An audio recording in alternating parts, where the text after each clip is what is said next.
Just वरचा सेक्शनपासून सुरुवात करूया. तर हा जो सेक्शन आहे त्याच्यामध्ये ॲक्च्युली 2 सेक्शन्समध्ये मी हे डिवाईड करून तुम्हाला सांगते. खालच्या ज्या बरण्या आहेत त्या अगदी रोजच्या जीवनामध्ये काही ना काही यूज याच्यामध्ये या गोष्टींचा होतो, म्हणून मी या गोष्टी खालच्या सेक्शनमध्ये ठेवलेल्या आहेत. आणि वरच्या गोष्टी ह्याही लागतात, परंतु त्या प्रमाणात थोड्याशा कमी प्रमाणात ज्या लागतात त्या गोष्टी वरच्या सेक्शनमध्ये आहेत.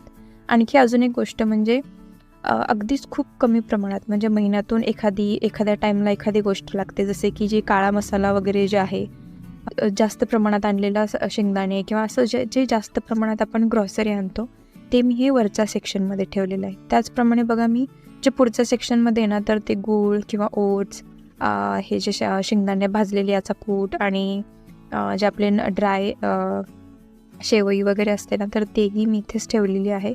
ॲक्च्युली याची हाईट खूप जास्त नाही, त्याच्यामुळे घ्यायला पटकन घेता येतं. तर जितक्या सोप्या